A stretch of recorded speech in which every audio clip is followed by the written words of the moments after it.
Hello and welcome to my cheap 3-watch collection. All of these 3 watches you're about to see in total will cost you just under the £100. I've gone for the cheapest I possibly can, but with a nice selection of features.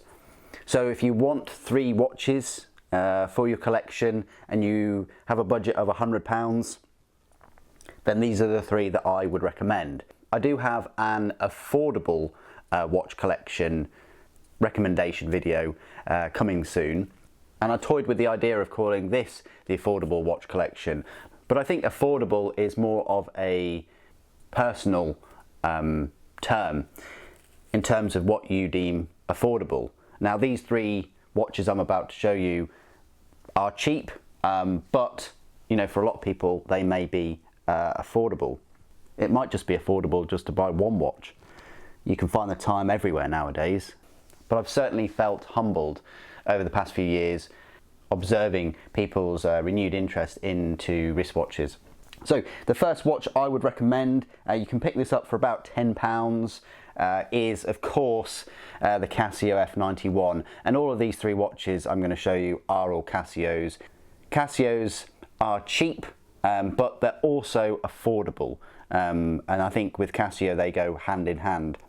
The Casio F91, if you haven't heard of it already, it is a bit of a legend in the watch community just because it's been around for so long. It was first manufactured by Casio, the Japanese electronics company, introduced in June of 1989. So it's now over 35 years old for this. So for many of you maybe, this may even supersede your lifespan when it was first released. It's praised of course by how cheap it is and also its long battery life. As of 2011, so 13 years ago even, it had an annual production of 3 million units, which makes it the most sold watch in the world. And everyone from presidents to terrorists have worn this. It is just a lovely watch. It's kind of vintage but futuristic at the same time. You can kind of get away with wearing this in the office. For these categories of watches, I've gone for an everyday, which I think you could get away wearing this every day, definitely. I've gone for a dive watch and I've gone for a dress watch. So the light is, I say terrible, I mean, yeah, in daylight it doesn't really show it, but in utter darkness you can read the time. It's fine. It's definitely not as good compared to other models and things. It is water resistant. They say when it's water resistant, if it just says water resistant, it's kind of like splash proof. You know, have a shower, wash your hands with it and things, but I've seen people swim with these. So you know, take that as you will, and there are plenty of tests on YouTube testing out just how water resist these are. But yeah, cheap, cheerful, classic. I made a video not too long ago about sort of improving this and what I would love to see in like a premium version. You know, if they price this at like £50 or so, maybe you could get solar power, maybe you could get a better backlight, maybe get auto illumination, and of course bump up that water resistant to at least 50 or even 100 meters would be awesome.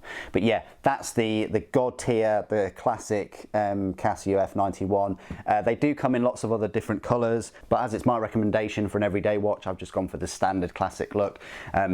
This is one such different color, orange being my favorite color. I couldn't really see myself wearing this every day, more of a summer one, but these cost a little bit more, I think. And I do wish they brought out loads and loads more colours of these. Other options, if you can stretch your budget a bit more, would be the W86.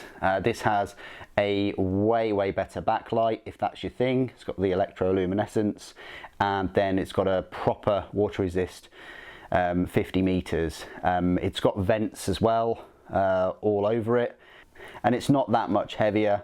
Similar battery life. This is a big upgrade. I think this would cost you like £10 or £15 more than the F91, but if you can stretch and you really wanted the better light and the water resistance, the W86 is a good one to go to. Again, if you could stretch an extra £10, can you believe it? This cost me £25, incredible. This is the Casio Royale. This might be a better sort of daily wear for you than the F91 because it has 100 meters water resistance, has the 10-year battery life, and it's a GMT, and better backlight, of course, in the lovely orange. But yeah, GMT with all of the different world times. Has a number of functions as well. Forgot to mention the functions of the F91. You've got your time, your day and your date. You've got 24-hour or just 12-hour. You've got an alarm, a stopwatch, and that's it. So pretty basic. Whereas the Casio Royale has your different time zones that you can just go through. You've got a number of alarms, 3, 4, 5. You've got a timer, you've got a stopwatch, and also it's got like an analog version of the time, as well as a little map there of the world. So if you can stretch to an extra £10, you really, I mean, the bracelet isn't the best, but I think you can swap the bracelet out there, no issues. So this might be a better option, like if you're in the office and things. So my next pick in this £100 watch collection is the, of course, diver watch Casio Duro. Recently picked one of these up. You know, pictures and videos and even just YouTubers' comments and observations just don't do it justice. They really don't. I'm completely blown away by this watch. Surpassed all expectations. Blue isn't really my colour. I tend to go for like oranges, golds, browns, more than blues, but I really am happy that I picked it up in blue. I was on the fence between blue and black. I think I will pick this one up in black at some point, but yeah, the blue, the videos and things don't really do it justice. I'm trying to give you some. It's got a lovely kind of sort of sunburst dial effect. The seconds for me are hitting bang on, which is great. It's 200 meter water resistant dive watch. It's got your date.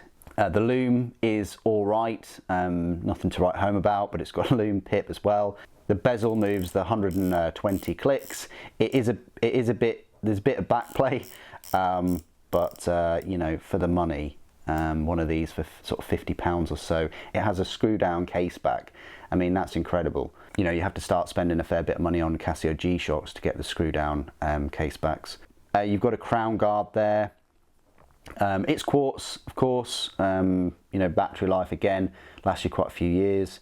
The strap is better than I anticipated. I was expecting some kind of like cheap rubber, but it's softer than I was expecting. I thought this would be firm and quite rigid, but no, it's softer and it's actually quite serviceable. But for me, it goes with the watch because it looks like a diver strap, but it doesn't have the sort of gaps underneath. But just the colour for me, I feel, you know, this strap would definitely go better with the black one. So I purchased another strap for it. But yeah, no complaints whatsoever. Lovely, especially for the money. It really fits the part. I like the satin finish. It's not brushed. I would prefer brushed, but I think it just really works.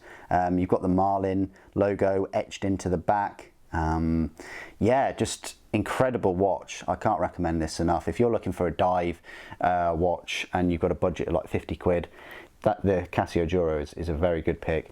Now, the third category, I was going to go for like a field watch, but I just thought that, you know, you've got an everyday watch anyway, and a lot of people might use field watches as their everyday, so you know, you could use that as a field watch in a way. So I have picked for my dress watch the Casio MTP 1302P in the Tiffany blue. Now I picked this just because it goes with quite a few things that I wear, but there are a number of colours. I wish that they brought out more. You've got your, I think you've got like a navy, and you've got like a pink and a mustardy gold colour. You've even got like a silver dial that looks very nice with gold in between for the bracelet. But as a dress watch, it steps up. It's got the water resistant 50 meters, so you won't need to worry if you do fall in a pool or something. It's got the fluted bezel. The indices are quite nice. They're not loomed, but the hands are loomed. The seconds isn't loomed. It's quite a clear display. It's quartz again. It holds its time very, very accurately, much like the Duro. I'm very impressed with that. You've got a crown there. I think it's just a push-pull crown. The one thing I will say is the earlier models, I think the actual case is brass and chrome plated. I love a good Mad Max reference, but I have no issues with it so far. Then again, I haven't gone swimming with it, but I'm sure it'll be fine. The case back is going to be a bit of a pain to take off, I think, because it's one of these ones where you pop it off. So, you know, changing the battery is going to be, you know, trickier. Changing the battery on the F91 is going to be way, way easier out of the three, I would say. Depends if you've got the tools for the Duro. The bracelet is a bit, yeah, it is the worst part of the watch, and I'm not sure whether you can take the bracelet off of this. It looks like it's fixed in there. There are plenty of micro adjustments though. There are 4, which is incredible, and it's not too tricky to resize it yourself. But that's what I would go for the dress watch. And if you're in like an office environment, I think you could you know, sort of wear that every day instead of the F91. So they're my top 3 picks for my cheap 3 watch collection. Under £100, gets you an everyday, a diver, and a dress watch. Casio, in my experience, always supersede expectations, and are so reliable and offer incredible value. Now, of course, if your budget can stretch to £150 and you're not a big fan of the F91, I'm not sure why you wouldn't be. Like, say you wanted a better light, way better water resistance, and you just wanted a tougher watch with mineral crystal instead of the acrylic screen that can get scratched, but apparently is not too difficult to repair, then you might want to swap out the F91 and just go straight into picking up a GShock. In this case, this is the GShock 5600. I'm showcasing the solar powered one. The solar powered one would cost you a bit more, but typically you can get a non-solar powered one for 50. But if you're going to spend 50, then you can probably stretch another £5–10 to get the solar one, and I would really recommend the solar one too, because you don't have to worry about battery changes, and it keeps its charge for a good number of months in the dark when fully charged. It's even got the low, medium, high indicator, and the light on these new ones is the LED, and it's also auto luminescent as well, which you're not really getting on any of these. You're not getting the auto luminescent on the F91. So if you wanted a big upgrade from the F91 but still have a classic looking watch, you know, this came out in the 1980s as well, then this might be a worthy upgrade. And it's one of the smaller G-Shocks as well. Typically G-Shocks are quite big, but the 5600 is fine. So there you go, that is my cheap 3 watch collection. What do you guys think? Do you agree? Would there be other watches that you would put in here? I tried to keep it under £100 by having, you know, one watch is £50, one that's about 40, and one that's about 10. As I just mentioned, you could swap out the F91 for a sort of standard G-Shock, or at least one that's solar powered. Thank you for watching. The Emperor protects.